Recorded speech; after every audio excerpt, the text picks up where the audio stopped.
Welcome to another episode of MUNSON Tonight, where politics makes sense. Let's clap for that. As always, let's welcome my Chief of Staff, Justin James. And the band still with no name, the No Name Band. Hey guys, Justin, how was your Valentine's Day? It was good, celebrated love, because love is, a word that comes and goes, but few people don't really know what it means to love somebody. So I think that, love is good. That's how was yours? Song. How was yours? You said how was mine? Yeah. Uneventful. So let me first start with saying Happy Black History Month to everyone. Let's clap for that too. Shout out to all of our ancestors who paved the way for us to be here.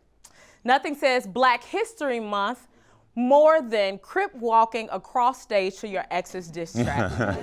Shout out to Serena. I hear that Drake is still punching the air as we speak. Sorry to that man. As you can see, February has definitely been a month of winners and losers. So let's talk about the winners first. At the Grammys, Beyonce finally broke through and won Album of the Year. That is good. For Cowboy Carter. The next day, she then announced her upcoming tour where the cheapest ticket prices look like my credit score, around $850. Beyonce said, if you won't break my soul, but she never mentioned how these ticket prices might actually break my wallet. Also, shout out to Doechii for winning Best Rap Album of the Year. Kendrick Lamar was also a big winner, taking home 5 Grammy Awards, including Song of the Year for, you guessed it, Not Like Us. That's great. Insert crip walk here. He then continued his victory lap with a phenomenal performance at the Super Bowl. I mean, Kendrick had millions of people screaming A minor, as if that wasn't diabolical enough. K-Dot also used his stage to spread a message to every viewer that Black people have always been a part of this country and we are not going anywhere. Let's clap for that. Ironically, folks were upset that Uncle Sam was played by a Black man named Sam. I'm sick of these snakes on the mother-freaking plane. Y'all know that's Samuel Jackson. And that there wasn't a single white dancer in the performance. So do you mean they wanted DEI at the halftime show? Crazy how those tables always turn. Even President Trump left the stadium early during Lamar's performance. It's almost like K-Dot turned his TV off. That was a Kendrick joke. You got that shit? You got it? Perfect. Good. Thank you. Thank you so much. I tried. Big joke. Good. Kendrick concert aside, there was an actual gameplay, y'all, led by Jalen Hurts and Saquon Barkley. The Eagles won in a blowout, denying Patrick Mahomes and the Chiefs a three-peat, an opportunity to be the first team to win 3 straight Super Bowls. Sorry to Taylor Swift's boyfriend. But for a time there, y'all, it was almost if America was able to come together for a moment. Now, it might have been over the public humiliation of an annoying Canadian, but a unified country, as at least we appeared to be. But then Monday came and then we were back to racist reality. So let's talk about the losers now, which are all other people of color, of course. Look, since inauguration, Trump has been Trumping. It's like Reagan had the war on drugs, Bush had the war on terror, and Trump has the war on DEI.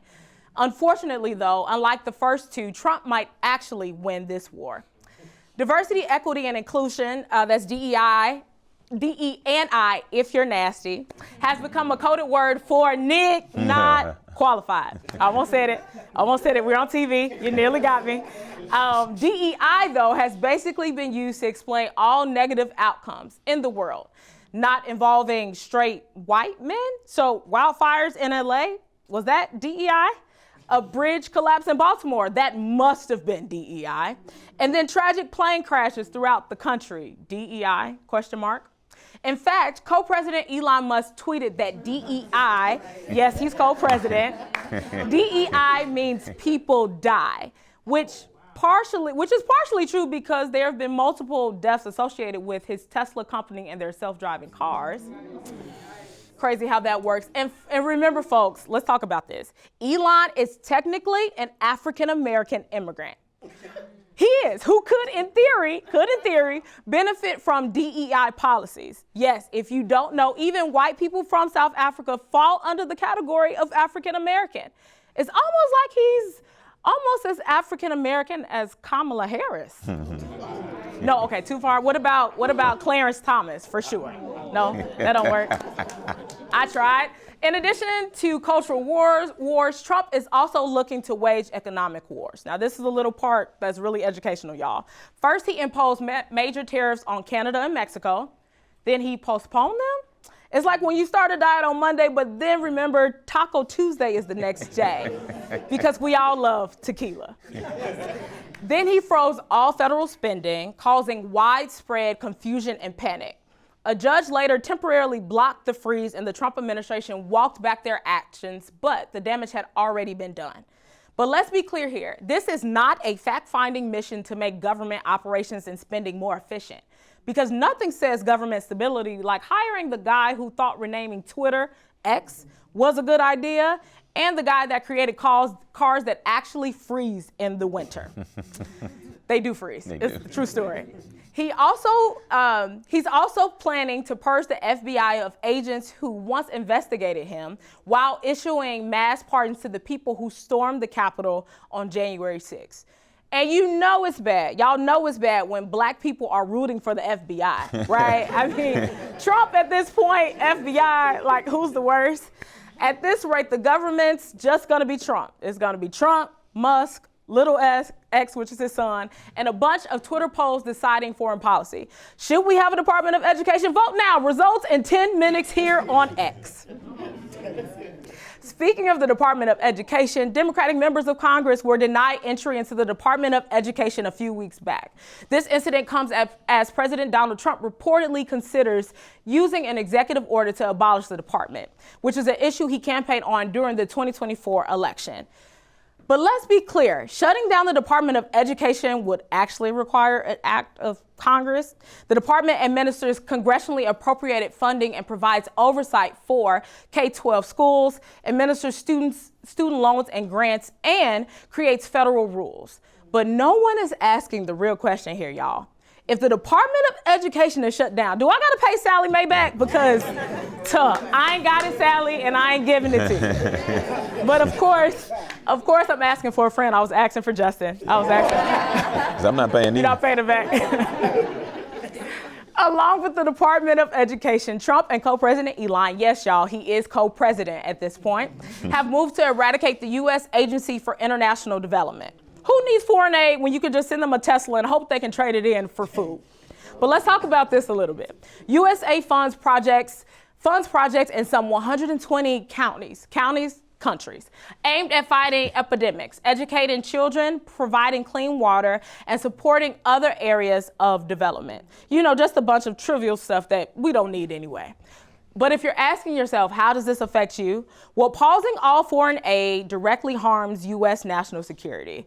Aid prevents instability and conflict and maintains the U.S. competitive edge in China. China, said like Trump. It's a simple idea, really. You know, if you give people the tools they need to succeed at home, they're less likely to leave home.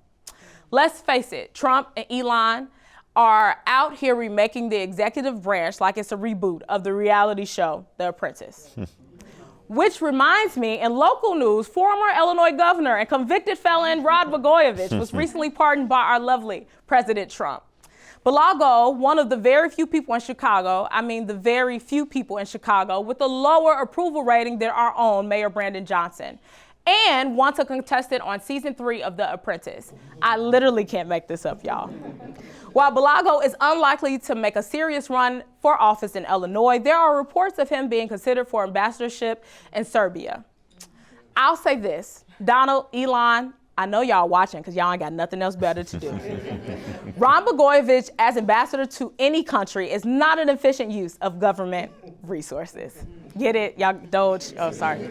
We're in for a great show for you guys tonight. Let's clap for that. We have our own treasurer, Melissa Conyers-Irvin. Let's clap for her. And the one and only Alderwoman Jeanette Taylor. We'll be right back after this.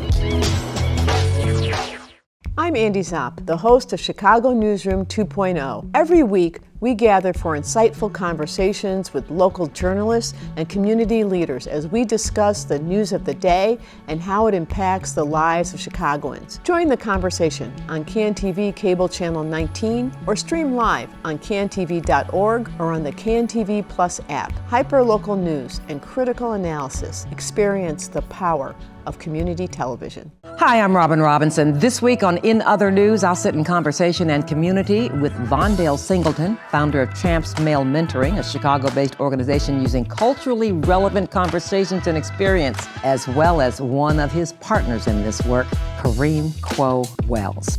Join the conversation on CAN-TV Cable Channel 19 or stream live on cantv.org or on the CAN-TV Plus app. Hyperlocal news and critical analysis. You should experience the power of community television.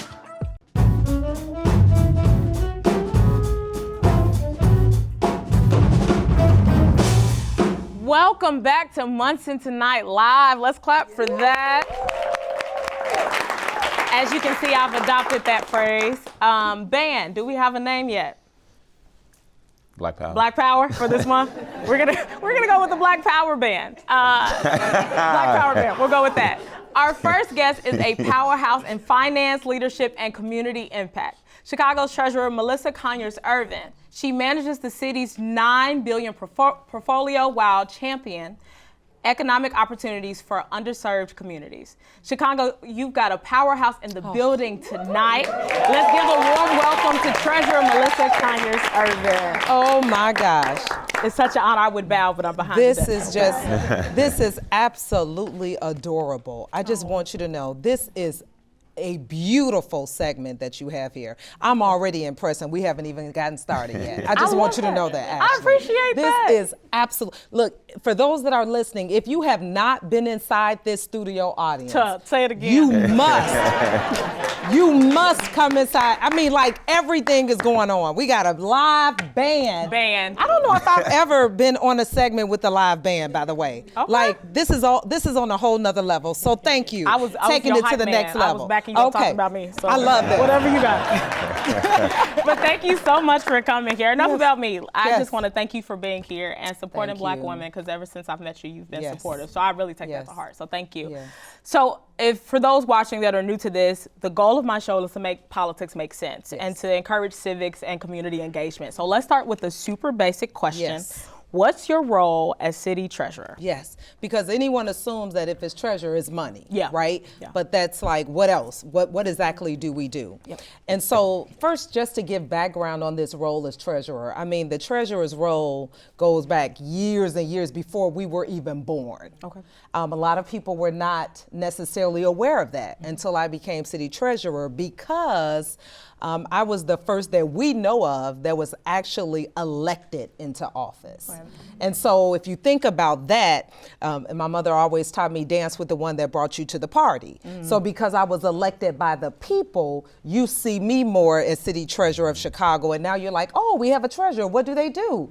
And so what I do is that, in the simplest form, I am the personal banker for taxpayers. For all taxpayers of Chicago. That means I am responsible for investing your money. You may ask, we have money? We do have money. Because that's a shocker, right? But we do have money, and I invest it. And so you think about a bank. Your money is sitting in a bank until it's time for you to take that money out to pay your bills. Well, what do you do in the meanwhile? Actually, the bank makes money off of you, and they give you a little bit of money of what they make off of you, right? Well, I, as the personal banker, I invest our money while we're waiting to pay bills. And so I make money for you. Just last year, I made over $200 million for you. That's what I do. I know, that's pretty impressive, right? That's what I do. Yes, thank you. And so that's primarily my role, but equally important, and I know that we'll spend time on, because this is my mission as treasurer of Chicago, because I say anyone can be treasurer, anyone can make money for you, but what is that actually doing for you personally as a taxpayer? And so I leverage the relationship I have with banks, broker dealers, investment institutions, and I bring that home to you to make certain we financially empower the residents of Chicago, because that's what it's all about. If I'm not changing lives, then I have no business in this role. That's the way I think. I love that. I love that. And I think that's important. But before we get into some of the real questions, Yeah. can I get some money to fix the potholes in I hear Chicago? you. And you know what? Those are some real potholes in Chicago. Real. But credit to City Council. And I know we got City Oh, for Councilwoman sure. coming up next. They're doing good and trying to Oh, I'm gonna ask her too. Yeah, I'm gonna ask her to do it. So you talked about public service and your Yes. reason to be in this role. So what Yes. inspires you to get into public service, and what are some of the challenges that you have to overcome in this role? Yes. So first and foremost, as you mentioned, Black woman, representation matters. And if we did not know that before, we know that now. You spoke about during your segment about DE&I and the attack on DE&I. Well, when you have someone in office that is a representation of diversity, equity, and inclusion, it's hard for me to forget that because I know why I'm here. And so representation is so very important. Well, also in addition to being a Black woman, I'm a mother, I'm a wife. And sometimes you feel alone, especially as a mother of a child, and you feel in this world, who do you have to help you bring up this child? And when you see so many people around you and you see how this world has gone astray, you want to have a hand in helping the next generation really come to help us save this world and make it a better place. And so I just believe that not only with my 8-year-old daughter, that I'm doing everything that I can to help the next generation to save us from this place that where we are today. That's important to me. That is important. And if not me, then who? Okay. So with you mentioned it, and like you said, I talked about it in my monologue about DEI and this attack. So with companies moving away from DEI policies, what is your office doing, and what are you doing to ensure that the mission to include people of it? Let me stop here. Yes. What really grinds my gears is that people don't think about diversity and equity and inclusion, including people with disabilities. I'm diabetic, so technically I have a disability, right? But people don't even think about like what it all means. So I'm sorry to go on my tangent. I had to, but it involves so if not much. who, but me, Yes, right? yes. But I want to ask you, what is your office doing to uphold those policies? So, first of all, and I talk about my mother a lot because that was the smartest woman that was the smartest Black woman I've ever met without a college education until later in life, okay? My mother would always say that money talks and everything else walks. Well, I told you that I manage a portfolio. Well, that portfolio is well over $11 billion. Oh, wow. What does that mean? That means that if you want to do business with the office that I'm elected to, then you need to respect DE&I. And if you don't, and let me back up. Why should you respect DE&I? Because the city of Chicago is DE&I. The city of Chicago is one of the most diverse cities in our country. And so if you cannot respect the makeup of our city, then you don't respect us. And so if you don't respect us, then we have no business doing business with you. It's just that simple. Yeah. That's super important. So I want to talk about your role as a Black woman here. What are some things, give us like 3 or 4 things, that you would tell aspiring elected officials and aspiring Black elected officials? Number 1, you got to be tough. It's not easy. I related to someone, if you were raised in church, they'll say that people leave church for anything, right? Somebody talk about them, they say, I ain't going back to that church because they talked about me, they hurt my feelings. Well, you gotta be tough when it comes to politics. And Ashley, I know you've worked with a lot of elected officials and you know how this works. Absolutely. Especially when you are an elected official of color or woman. It is so very difficult because as we see what's happening in the White House, other people have opportunities that we do not have. And we were taught that as little kids, right? You can't do what they do. But that's unfair. But that's sometimes the way the world turns. And so what I have found is that when you are of color, when you are a woman, you are scrutinized to another level, as others are not. But you can't be distracted. So I've learned to not be distracted easily. Why, Ashley? Because if not me, then who? If I was not in this role, then who would be here to help residents increase their credit scores so that they can purchase a home, so that they can invest in their own business. If I was not in this role today, how can I bring banking institutions to you and hold them accountable and say, I need to know the data of who you're lending mortgage dollars to? If I was not in this role, how would I be able to bring to you credit agencies that bring you into a room for free? Because we know a lot of people that pay to clean up their credit scores. I bring the credit agencies into a room with you for free to give you the answers that we've never had. Yeah. If I wasn't here, then who would be doing it? Yeah. And so that for me keeps me going, and I cannot be distracted. You have to stay focused. And I would say this to any young person: we need you, we need you, we need you. Because there is an attack on our communities. We need you. And it's something about when we're in this role. And I have to tell you all, so many days I'm sitting in rooms, because we're talking about billions of dollars, and I'm the only one that looks like me. Wow. Well, I have to tell you, I'm not intimidated by that. Right. And I'm not afraid to speak. And even today, I talk about DE&I. I'm comfortable there, right? Yeah. I'm comfortable sitting in a room being the only one, and I make people uncomfortable when I start asking about diversity in their organization. I understand they're uncomfortable because they're not there, but they need to be there if they want to take these dollars that we have here in Chicago. For sure. You talked about we need you, like Yes. needing young people, the we next need them. generation to run for office. We so need 'em. how do young people get involved? So Yes. I've had some Congress folks on the show. I had the mayor, I've had some Yes. aldermen and things, but how, from your perspective, for the viewers watching and the folks in the audience, how do your everyday people get involved and to learn some of the Yes. things that you just mentioned to the audience? And I would say start early, start small. Is never too small. That can be whether they sign up to be an election judge, even as a high school student, a college student. Certainly they can go and volunteer within the local organizations, their local city council members. Certainly even in my office, we have internships, by the way, that we do in the Chicago Treasurer's Office. Can you imagine that we have young people, a diverse group, young people of color, never have been in the Chicago Treasurer's Office? They're like, wait, what exactly are you doing? And we're exposing them. By the way, investment banking is something I had not heard of even in high school. I had not heard of investment banking until I went to college. We have a lot of young people not from our community that's an everyday language for them.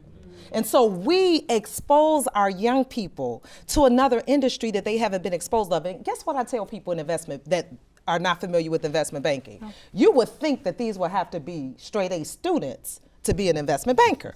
You would think that these would have to be geniuses to be an investment banker. Well, you know, look, you would think you would have to be very experienced and a genius to be president too. But nevertheless, it is not what we think. All it takes is exposure and opportunity. And so I tell our young people, this can be you. And so I think about those type of experiences, but we have to provide these avenues for the young people. And by the way, it's also never too late to get involved. While we want the young people to get involved, I'll tell you, I was raised by a single mother. By the way, my background, even more reason to be excited. But I was born in Inglewood. I was raised on the West Side, all by a single mother. My mother was a union member. She didn't have a college education at the time and did not receive her college education until after her baby girl, myself, received mine. But that was our motivation. But I was not exposed to politics. My mother was busy working 2 and 3 jobs. The only thing I knew was to go vote. That we did, but that's all that I knew. Until I became an adult, I went off into corporate America because I was gonna put that good degree to work in finance. Went off into corporate America, but then made a decision that I really wanna make an impact on my community. I truly just wanna help people, and I want you to be free. Ooh, I don't want our people to live in bondage. Yeah. We need to be free. But it's just not free from slavery. That part. We need to be financially free. We have people living in bondage financially. Let's stay there for a second. What Yeah. does financially free look to you? Ooh. I mean, you got When the floor. you We are listening. able to choose, I want to say this. Go say when it. you're able to choose who you will receive your mortgage from, that loan. You know, when I was growing up, I mean, we will pray for what bank is going to give us a mortgage. Until you get to a point where you can choose. Wait a minute. You Do can you hear choose? that? You can choose. Do you hear me? Let's look at who has the best rate, who has the best gotcha. program. Copy that. You can choose.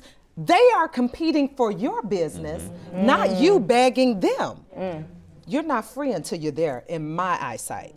That's where I want to help you to get to. And so, by the way, if you're not familiar with programs that we offer in our office, ChicagoCityTreasurer.com. If you don't remember Melissa Cunningham, and by the way, it's easy to remember Melissa because there's no other Melissa in city's government, but ChicagoCityTreasurer.com, we offer programs for free. And by the way, this is why I appreciate this segment. I have been in office for 5 years. There has been no city treasurer ever to do anything such as this. No matter how many times we provide this information to the media, because by the way, I have no way of getting all of this information out to everybody in the city of Chicago. No matter how many times we've offered this information to the media, have you heard about it? No. The media, unfortunately, what I have found in our community, and this is educational, this is one of the things that keeps me up at night. The media relies on our community to rely on them. For sure. What do I mean by that? They rely on us not opening a book. They rely on us to not do our own research. And so we sit at home and we allow them to feed us what they want us to know. And unfortunately, it's not information that's very helpful. Now, this is information that can be life-changing that they have chosen not to share with taxpayers. Something to think about, isn't it? Now, it is. Now I want to ask you, what else don't we know? I know. About your office. I know. We still got a little time, so Yes. I would love for you to talk about some of the other programs your office offers. Money to the Matters Institute. You all, I bring the bank, the credit agency, Chicago Housing Authority, Illinois Department of Housing. I bring all of them into one room. And they sit and they give you the answers. You don't have to figure anything out.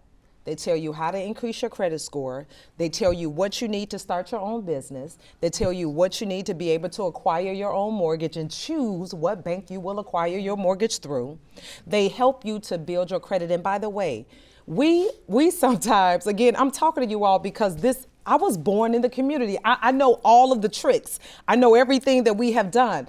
And so I remember that we used to just think if we ignored our credit score, it would just go away. You know, you could pull your credit score back then annually for free. We didn't pull it because we thought if we didn't pay attention to it, it didn't exist. It wasn't there, yeah. Well, now you can pull your credit score for free every day. God help. And that's like, you know, that's like on a weight loss journey, they tell you have to like weigh yourself every day. Yeah. If you're really trying to repair your credit, you really got to pull your credit report every day. This is amazing, right? But they help you to do that so you don't have to be intimidated.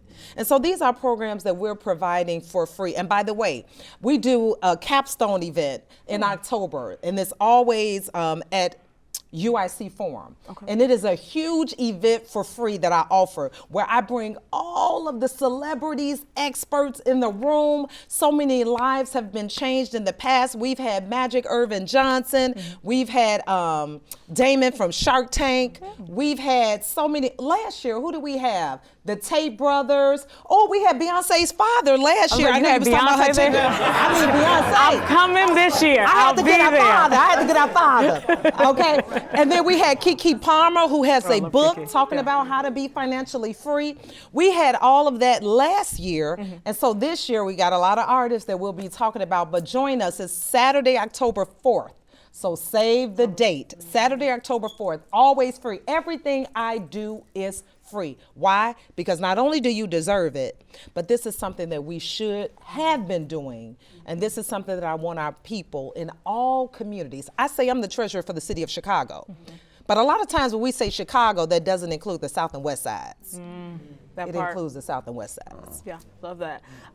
3 things, and then we're gonna wrap this up. Yes. One is if you get Beyonce and or Tank, I will be there. When we? Okay. Okay. All right. We got to go off air. Okay, I'm there. When All we? right. All right. 2, but no, I will make sure to get that information, and then for our next season, I'll make sure to Please. share with guests. Yes. And 3. I'll come back. Come back. Yes, there's a seat 'Cause this is always for you. everything. I love this. I love that. And also, you have anything you want to leave guests with as we exit the ChicagoCityTreasurer.com. Follow me on social media, Chicago Treasurer, Melissa Conyers-Irvin. That's pretty much my handle for Twitter, Facebook, Instagram, you name it all. I will also say, do not be intimidated.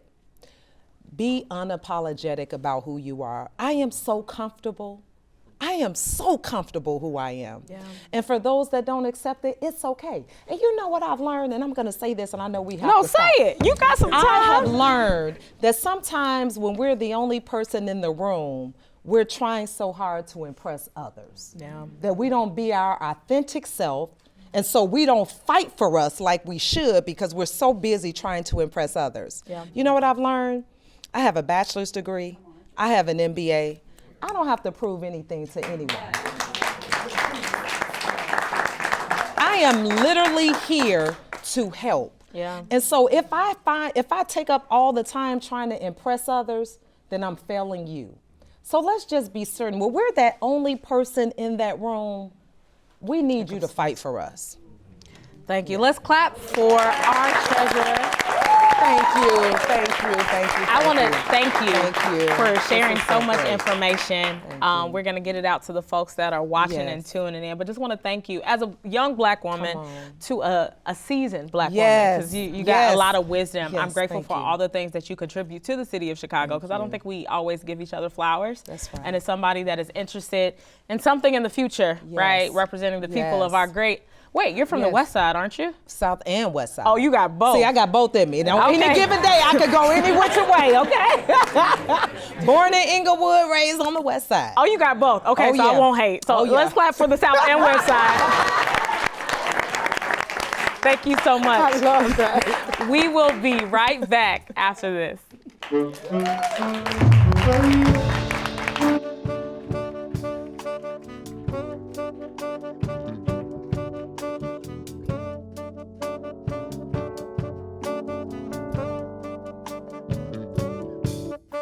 Hi, I'm financial educator Tamara Durbin. On the next episode of In the Money, we'll talk about pathways to building wealth with my guest, real estate investor James Morris, and entrepreneur and attorney Mashawn Studley. Join the conversation exclusively on CAN-TV Cable Channel 19 or stream live on cantv.org or on the CAN-TV Plus app. Elevated conversation and storytelling, experience the power of community television. Hi, I'm Robin Robinson. This week on In Other News, I'll sit in conversation and community with Vondale Singleton, founder of Champs Male Mentoring, a Chicago-based organization using culturally relevant conversations and experience, as well as one of his partners in this work, Kareem Quo Wells. Join the conversation on CAN-TV Cable Channel 19 or stream live on cantv.org or on the CAN-TV Plus app. Hyperlocal news and critical analysis. You should experience the power of community television.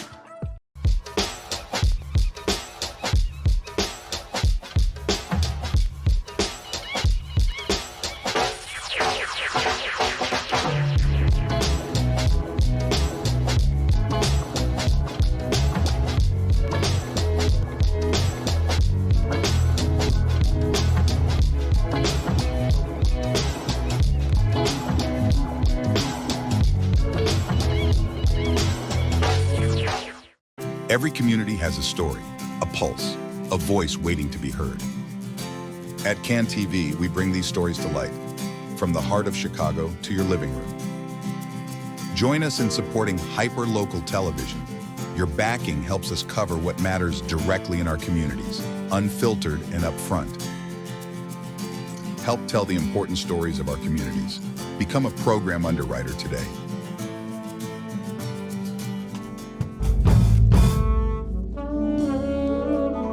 Shout out to the Black History Month band. Did we say Black History? Not Black History Month. Oh, was it Black Power? Huh? Black Power, we'll go with it. Our next guest is no stranger to the stage. Every time we chat, she brings the passion, the wisdom, and the real talk that we all love. She's a dedicated community organizer, a fearless advocate for the people of Chicago, and the dynamic alderwoman of the 20th Ward. From fighting for housing justice to standing up for working families, she's making waves and getting things done, y'all. Please welcome the one, the only, Alderwoman Jeanette Taylor. How are you? I work for the city, that's how I'm doing. This is gonna be a great segment, guys. So I want to give some context. So I remember when I first started doing live shows, which was almost like 2 years at this point, and I invited the alderman, and you were one of my first guests, and it was one of the best interviews I've had, just solely because you were willing to take a chance on me, someone that you probably heard about through the grapevine but didn't know personally. But two, your information was so authentic.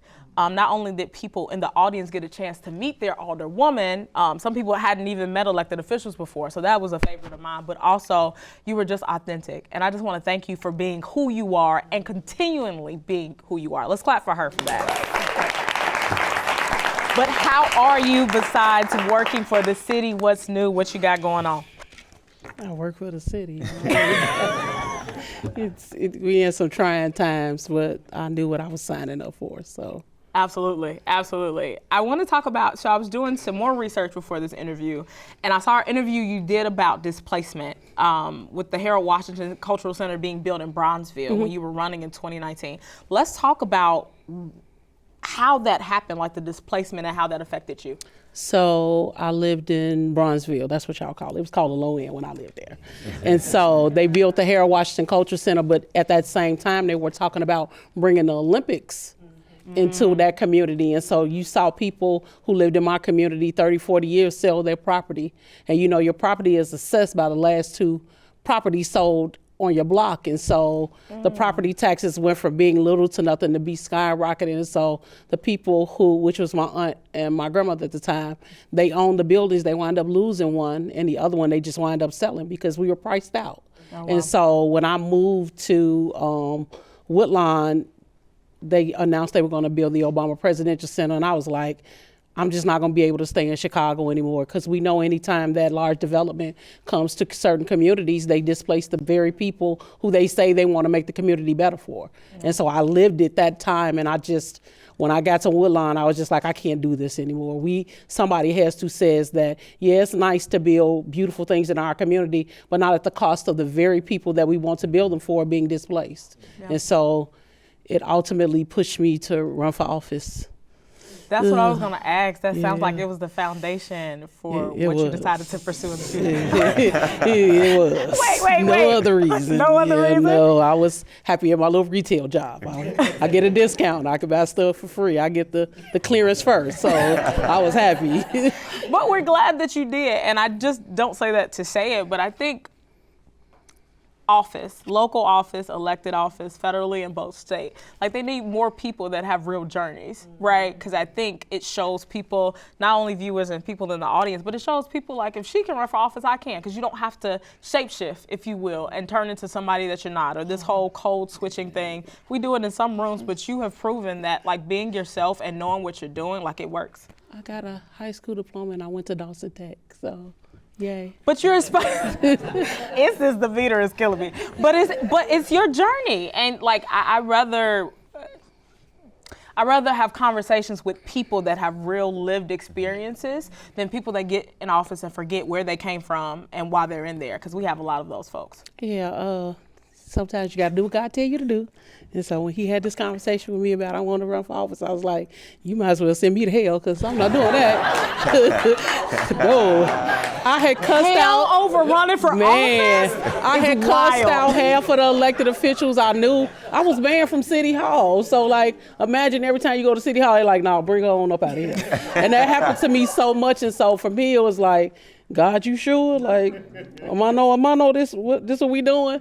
And when in the middle of running for office, I was in full-blown menopause. So I was sweating.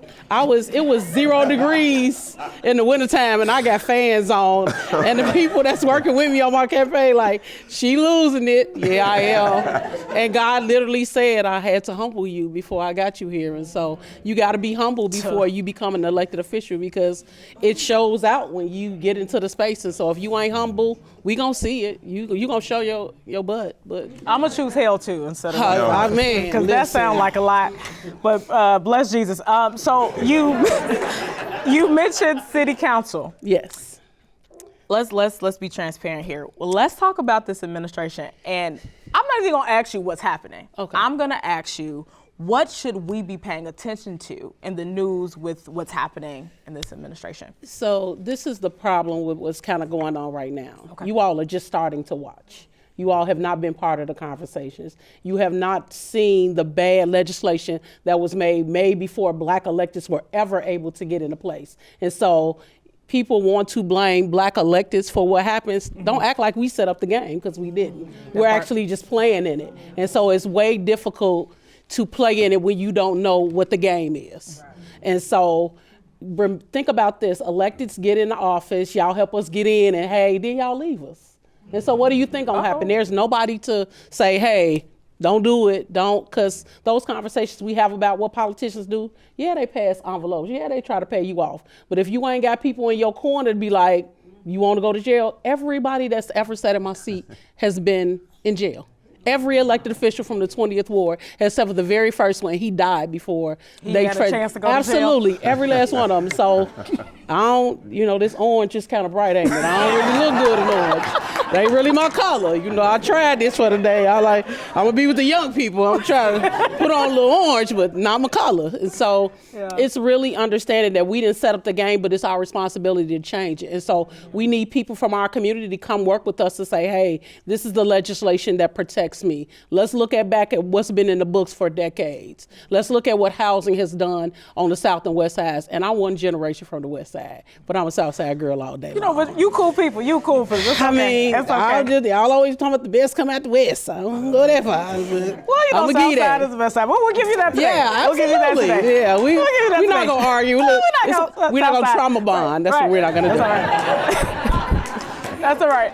I wanted, before I get on more of the city council, you said you want people to come to the office and hold you guys accountable. But what does that look like in practice, right? So I'm 33. Back in the day to me is like a couple of years ago, right? But I feel like there were more people that were willing to go the extra mile, right? Like you have more community engagement and a sense of community family, right? Everyone knew everybody. There was like a sense of community, but now folks are working 2 jobs. Policies may affect them, but they don't have the time to watch the news. So like, I guess high level, what does that look like in practice, holding y'all accountable in your opinion?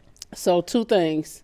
Why you might not get into politics is getting into you. It decides where you live. It decides what your community look like. It decides what you make. It decides your insurance. And so keep on stepping out. Y'all see the foolishness we dealing with, the dim-witted dictator. Y'all see what we dealing with. And so that he got that because we're not working together. We're not talking to each other, and we don't understand politics in a way that makes sense to the everyday folks. Sure. And so for me, I have constituent night every Thursday. So unless I'm sick or out the country, which all of us gonna be out this country, but I'm there every Thursday to talk to people, to tell them, if I knew some of the stuff that I knew now, 20 years ago, I could have talked my community to buy their community.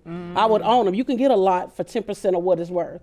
A lot of people don't know that. You can get money from the state, the county, and the federal government to build your business, to build the institution, to build housing. We never knew that. Yeah. And so when you teach people the game, it makes it easier for elected officials. But it's also y'all coming to the table saying, hey, this is kind of an issue in our community. How do we fix it? And that work is supposed to be done collectively. That's not on Alderwoman Taylor.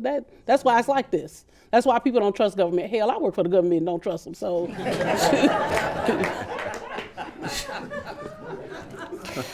Speaking of the government, there's been tension with the mayor and city council. Here we go. Okay. So let's talk about what's the relationship, what's the climate in city council in regards to that? So let me say this. I knew Brandon Johnson 15 years. I knew him when he was a union person with the sweater with the slob on it because he had kids and gym shoes, so all of this. And so he is a person that I knew. Yeah. That man is being disrespected and beat up on just because he's a black man. Let's start there. Okay. This is about race. Chicago is still, I don't care how many of us get in office, it still is the most racist city in the world. We got places like Chinatown. Think about that. Have you ever seen any of us work in Chinatown? I'll wait. You haven't. And so we still live that racism today. And so it's no different than him sitting in the office. And it's also that a progressive mayor has not ever had that seat. Yeah. And so it's a learning experience. And I remember saying to them that I wish we would have waited for him to take this seat and maybe built up 26 strong candidates to city council, because it's hard for us now to get those votes for the things that he wants. And while I don't always agree with the things that he does, what I want people to understand is he didn't come to those conclusions by himself. He worked with people in the community. He's worked with elected officials to do it. And so now it's beat up on the black man, but it's also him taking some accountability to say, I'm not doing the wrong things, I just need to do them with more people. Before I make the decision, I need for community members on every side of the city to understand. And I think that's what we see. And so he's made some great decisions. How he's went about it ain't been perfect. It's been messy. But I do appreciate it's both and. I always say both and in my personal life. Like, I can be one thing and another. But you said it's both. What's happening in the city is because of what has historically happened in the city, right? But it's also taking accountability. So for folks that are watching that may have whatever opinion of Mayor Brandon Johnson, that may feel the same, like, how do you not only fix public opinion, but how do you help them understand what's happening presently and the decisions that Mayor Johnson is making? So I know they want to take the Department of Education. It's probably because he can't read, but it's looking at what has happened. It's looking at your history. It's learning from that. Looking at all of the things that have happened in the city council. I'm sorry. You're good. I'm trying to keep it straight. You asked me to come, so you knew what was going to happen. I did what I signed up for you. Absolutely. But us also paying attention to history. A lot of times, the mistake that we made is we don't listen to our ancestors. That's why we're here today. Yeah. They told us this was going to happen. We saw this coming. That little boy who said he wasn't the president, he heard that at home. That didn't just, he just, talking about Elon's son? Well, little X, whatever his name is. Yeah, and us really as a community really doing something when it comes to our money. Black people are a $1 trillion spending industry. Yeah. We spend trillions of dollars. We ain't save, I don't save. I don't even know what's in my savings. Probably nothing. Because every time it's a sale on something, I'm there. You know, you get money to go for your check into the savings. And I take it out every time. Glad the treasurer is here to teach me and get my habits together. But that's because I didn't learn it in school. Yeah. They don't teach some in most communities that are not black. They're teaching you very young how to balance your checkbook, how to deal with your money, how to set up a savings and check. That ain't what happened. And my mama said, you get your money, pay your bills, and whatever left, you figure it out. So and especially when I'm hood rich, and for those who a little bougie-fied, when you get your taxes, I take my money and I normally give it to elected officials. That's what I used to do with my money, because when I'm hood rich, you get whatever, but when I'm short, you can forget it. It ain't gonna happen for you. And so it's us going to look at what happened in history, but also sitting at the feet of those elders. I got elders who I talk to every day, and even though they drive me nuts sometimes, because but I gotta listen to them so I don't repeat the mistakes. And so I've had conversations with my ex-coworkers that got in trouble because I want to learn. Yeah, that went to jail. Okay. The ones that went to jail? Yeah, the one I did. I have. Okay. I had to. They baloney. It ain't the good kind. It's the kind with the bread. Yeah, okay. That went over y'all head. It's okay. I got you. I follow. And so it's really learning those lessons and then creating the world that we want to be in. One of the things that I'm big on is my community deserves to control the institutions that serve them. Mm-hmm. And if we all think like that, then we'll have things in our community that we actually stay. You want to know why businesses close in our community? Because they didn't have support. First of all, before you open up your business, did you talk to the community? Mm-hmm. Did you have any community engagement? Or if you opened up a church and didn't talk to the community? Man, listen, we got 3,000 of them. How many we need? Probably more. No, we don't. No, we don't need more. We got more than 3,000. I was just about to say, I got probably 200 in my ward alone. Really? We have, just like on the west side, we have loads of churches. And so those churches need to make sure that they taking care of folks. I ain't gonna say nothing. So you thought I was gonna say something. No, yes, you was waiting. I was trying to give it to you. We got enough poverty pill pastors. Poverty We want them to do, yep. Y'all heard it here first. That's what they are. Y'all know who they is. I don't disagree, but we're going to get back to city council.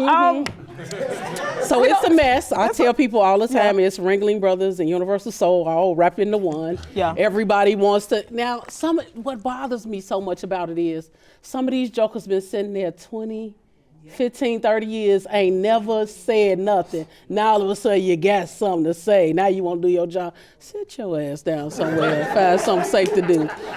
Do what you're supposed to do. Stop having your constituents call my office so I can help them out. Like, do your job. Like, I'm sorry, y'all. I've had it. This is my little venting session, so yeah, I've had it. But we make $150,000 a year. We get free dental and good health care thanks to y'all. So continue to pay your taxes and make them not do nothing. That's on y'all. If y'all don't force these people hand to do nothing, they not gonna do nothing. Ain't no different. Them good tax dollars, please continue to go pay your taxes. And we ain't broke. Don't y'all fall for the okie doke that Chicago is broke. Treasurer just told you, billion. She just told y'all we got it. We got it. And you got to look at where the city spends their money. It's where the priority is. And so 40% of our budget goes to the police. Probably a little bit over that. And so we invest in police and not in people. Yeah. And so that administration is doing that, and folks just don't like it. They're used to certain communities getting money, never on the South and West Side, getting the money, they building up while we get nothing. And that's just not what this administration is doing. And what I respect about this administration was this budget was honest. Usually mayors before have lied and not told us all we owe and all the debt we in and who we need to be paying. He didn't do that. And so give a man his respect while he is. Now, I be a little worried when people start quitting this stuff. Like, people just leaving their jobs, but hey, here we I are. hope y'all training somebody. Yeah.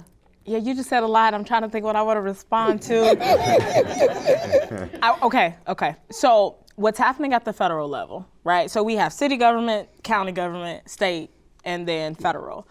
It's so much happening across the board, I feel like, on every level. And you just mentioned a slew of things happening in the city. How are we supposed to save home and I don't want to say not worry about what's happened federally, but if I'm watching and I'm curious about how getting involved from listening to the treasurer and to you, it's so much happening. What should I focus on? Like, am I reading news articles about Mayor Brandon Johnson? Am I concerned about the Department of Education? Am I discerned as a citizen that it's a federal worker? Like, it's so much happening. What should I hone in to focus on?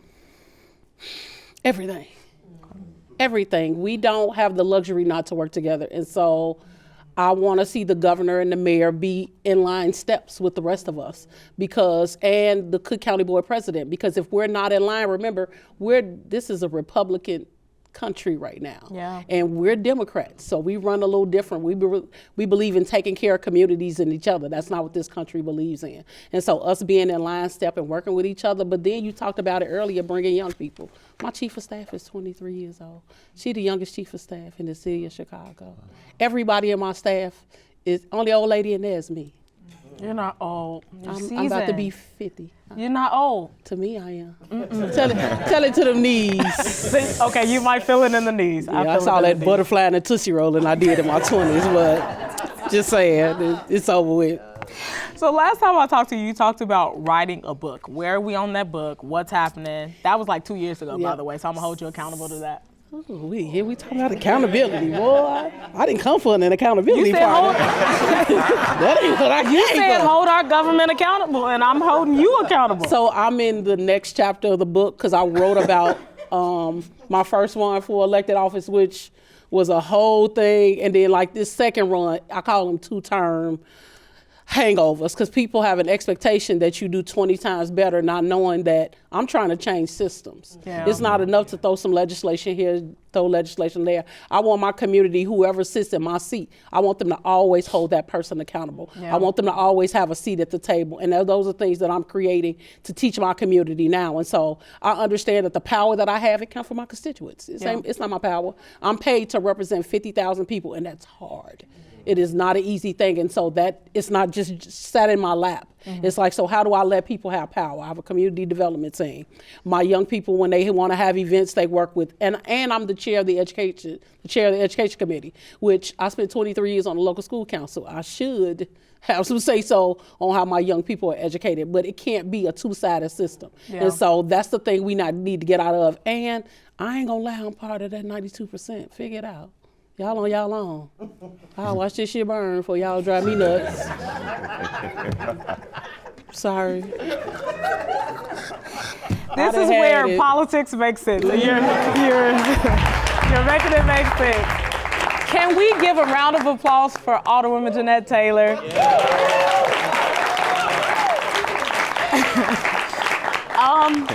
You know, you always put the icing on the cake. And so you are true to who you are, but I want to thank you. I think last time I thanked you for you being you too, but keep doing the good work. I'm going to hold you accountable. I don't live in your ward, but I'm going to come knock on your door. I need you to keep telling the truth, though. I follow you on TikTok, which is one of my favorite places. Oh, Lord. And I feel like every time that I tune into you, you just give it to us honest. And I feel like a lot of the media does not tell us the truth. They hide stuff from us. They won't be honest, or they give us the tad bit that they think they want. What's safe? You're never safe. And I appreciate you, but you let me know. I still can fight these. I got my Vaseline in my purse. I'll take it everywhere I go. You let me know. We'll talk about that off the air. We'll be right back after this.